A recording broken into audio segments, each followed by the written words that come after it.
Learn a little something. Take a lesson. Learn it all. Before we get started, make sure that you are subscribed to all the dorky diggity goodness on the channel. And if you want to see more, click on that notification button. Now enjoy the video. Welcome back, guys, to another tutorial, and let's just get on with this and handle this Mysterio. Now, his signature ability gives him one chemical gas every 6.01 seconds, as well as his second medium. But if you're getting hit by his second medium, you're probably in a combo, and you're probably already into oblivion. Now, due to the toxic behavior node, if Mysterio has stacked on 3 of those gases for 8 seconds, they are automatically converted into a poison debuff for the attacker, as well as giving increased power gains from enhanced visibility. Basically, his abilities come down to one major thing in the uncollected quest: cracking his helmet. And once you've done this, it lasts for 10 seconds, so you have to keep an eye on that. Now, you can do this in 2 ways. One, with a Spider-Verse champion, meaning someone like Miles Morales, Stark Spidey, Venom, Spider-Gwen. Well, basically, all you have to do is go in there and get a heavy attack, boom, and that breaks the helmet for the Spider-Verse champions. Now, the second way is using a champion that has armor break. Once you armor break, the helmet also cracks.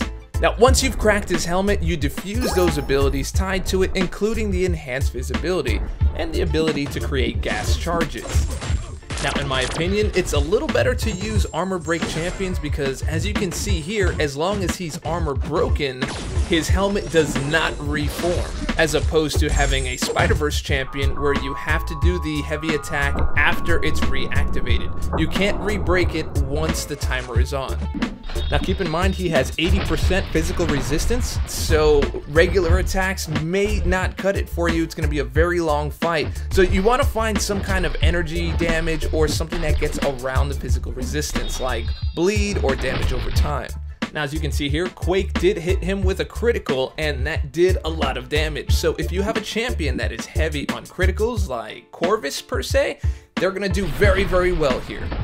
Now let's talk specials. His SP1 has a quick melee attack followed by a beam, and then this Raiden style teleport uppercut. So you've got a Dex the melee, Dex the beam, and the teleport. Now, check this out. The melee part is easy enough. Now, the beam is basically on the extension of the hands, right here. Now, once you've cleared that, you wait for him to do the teleport, and then look for that green spark because that's your indicator as to when you need to dex. So let's go ahead and take a look at this one more time and get the timing down.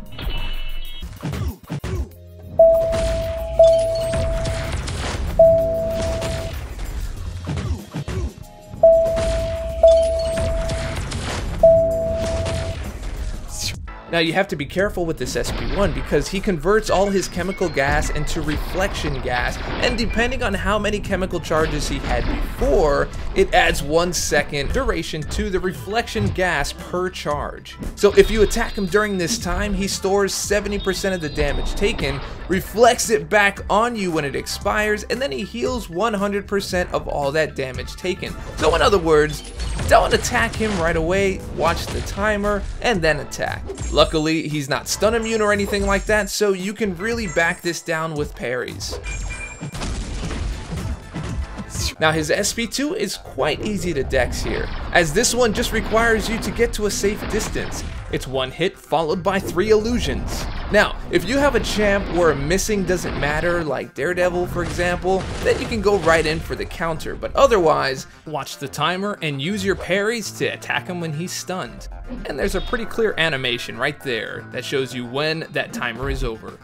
This way you don't run the risk of missing and getting comboed into oblivion. Now, the SP2 gives illusion gas in the same way that the SP1 based it on his chemical gas. This drains 6% of your power per second while also giving Mysterio a 25% chance to miss your attacks, which then jumps into 100% if he's charging a heavy attack. This is why he's throwing so many of those in a row. It's crazy. But again, Just wait out the timer, use your parries, be smart. Now, for me personally, Stark Spidey and Captain Marvel were my go-to champs here. Stark Spidey being the Spider-Verse champ, and Captain Marvel having the armor breaks. Now, I haven't tried the full gamut of champions just as yet, but those worked really great for me. Other than that, jumping in with a champion that is poison immune and can do some great DOT damage, DOT meaning damage over time, they're gonna work out just fine. Mephisto, Red Hulk, Emma Frost, Omega Red, just to name a few. Oh, and sorry guys, no Quake this time, I tried. Again, physical resistant, and even if you wanted to masochistically push on with that dredgeable fight, the poison would effectively take you out. And because he can't have his ability accuracy altered, her concussion really does no good here, and the poison will just do its thing. So Quake has actually been countered. Now robots are gonna have a hard time here due to the Nano Plague. That's a shocking development. Anyway guys, let me know who you used on this fight. Let me know if this tutorial actually helped you out with Mysterio, if you were struggling with him. But this EQ again was pretty easy, but if this did help, do let me know. So if you do like the video, and I hope that you did, go ahead and click subscribe, click like, leave a comment, share it with your friends, share it with your mama. All that stuff helps me out. And remember, stay dorky, and I'll catch y'all on Flip Hippopotamus. Learn a little something, take a lesson, learn it all.